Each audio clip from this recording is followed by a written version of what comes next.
यह कहानी शुरू होती है एक ऐसी चीख से जिसने उस रात सन्नाटे को चीर दिया था। कमरे के अंदर माही रोते हुए कह रही थी कि छोड़िए मुझे, मुझे बहुत दर्द हो रहा है। मैंने कब कहा था कि आप मुझसे शादी करिए। मुझे भी कोई शौक नहीं था इस अमीर घर की बहू बनने का। पर उसकी इस बेबसी पर राघव को जरा भी तरस नहीं आया। उसने गुस्से में कहा कि तो अब क्या चाहती हो तुम, कि मैं तुम्हें अपनी पलकों पर बिठाकर रखूं?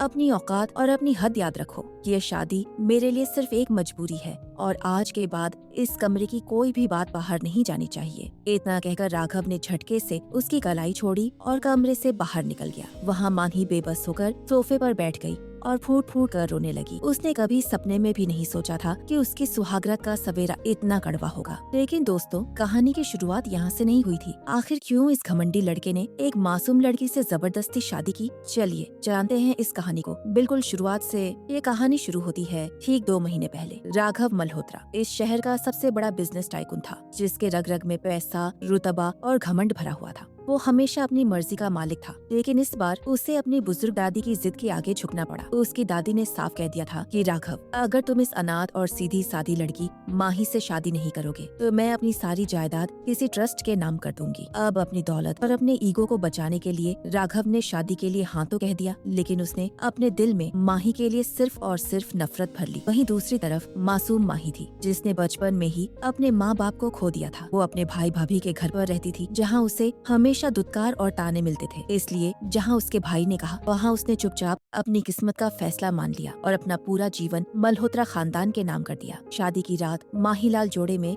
घूंघट किए बेड पर बैठी राघव का इंतजार कर रही थी। पूरा कमरा ताजे लाल गुलाबों से सजाया गया था और फूलों की महक चारों तरफ फैली थी। पर माही का दिल किसी अनजाने डर से लगातार कांप रहा था। रात के ठीक 2 बज चुके थे और बैठे बैठे माही की कमर भी अकड़ने लगी थी। तभी अचानक कमरे का दरवाजा खुला और राघव अंदर आए। गोल्डन शेरवानी पहने और चेहरे पर गहरा गुस्सा लिए राघव सीधा उसकी तरफ बढ़ा, जिसे देखकर माही ने डर के मारे अपनी नजरें नीचे झुका ली। राघव ने बहुत ही ठंडे और सख्त लहजे में पूछा कि अभी तक सोई नहीं तुम? तो माही ने बहुत ही धीमी और कांपती आवाज में जवाब दिया कि मैं आपका इंतजार कर रही थी। ये सुनते ही राघव ने तंज कसते हुए कहा कि किसी ने कहा था तुमसे मेरा इंतजार करने के लिए। तुम्हें क्या लग रहा था माही कि मैं कमरे में आकर बड़े प्यार से तुम्हारा घूंघट उठाऊंगा और तुम्हारी खूबसूरती की तारीफ करूंगा? अगर तुम इन सब उम्मीदों में जी रही हो तो अपनी ये खुशफहमी यहीं खत्म कर दो। मैंने यह शादी सिर्फ अपनी दादी के दबाव में की है, वरना मुझे कोई शौक नहीं था तुम्हें अपनी पत्नी बनाने का। राघव के ये कड़वे शब्द माही के दिल को चीर रहे थे और उसकी आंखों से आंसू छलक कर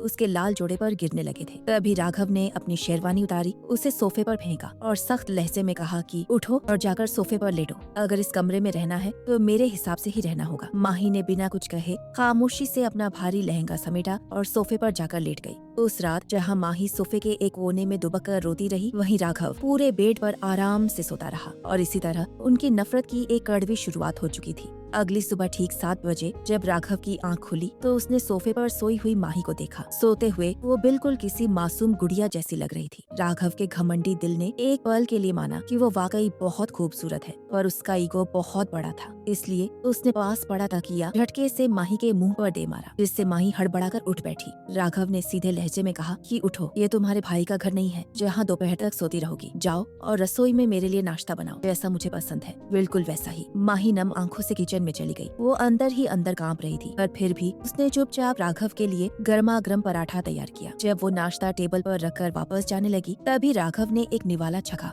और अचानक गुस्से में बोला कि ये क्या है, ऐसे बनता है पराठा? इधर आओ और यहाँ बैठो। माही धड़कते दिल के साथ उसके पास वाली कुर्सी पर बैठ गई, क्योंकि उसे लगा राघव फिर कोई नया हंगामा करेगा। लेकिन तभी एक अजीब बात हुई। राघव ने अपने हाथ से एक निवाला तोड़ा और अचानक उसे माही के मुंह की तरफ बढ़ा दिया। ये देखकर माही की आंखें फटी की फटी रह गईं। उसे समझ ही नहीं आया कि जो इंसान कल रात से उसकी बेइज्जती कर रहा था, वो अचानक उसे अपने हाथों से खाना क्यों खिला रहा है। जब राघव ने जबरदस्ती निवाला उसके मुंह में डाला तो माही ने उसे धीरे से चबाया और बोली कि ये तो ठीक बना है। तब राघव ने अपनी आवाज को थोड़ा धीमा किया और उसके कान के पास झुककर बोला कि तुम्हें ठीक लग रहा है, मुझे नहीं। और अब तुम्हारी सजा ये है कि यह पूरा पराठा तुम मेरे सामने बैठकर खत्म करोगी। माही ने बिना कुछ कहे खामोशी से खाना शुरू कर दिया और जैसे ही माही ने आखिरी निवाला खाया, राघव अपनी जगह से उठा और बोला कि मैं सुबह सिर्फ एक पराठा खाता हूँ, लेकिन तुमने 2 बना दिए थे। अगली बार से याद रखना कि मुझे क्या पसंद है। यह तो बस तुम्हें भूखा ना रहना पड़े, इसलिए मैंने तुम्हें ये सबक सिखाया था। इतना कहकर कहकर राघव एक हल्की मुस्कान के साथ कमरे से बाहर निकल गया। वहाँ माही हैरान होकर उसे जाते हुए देखती रह गई,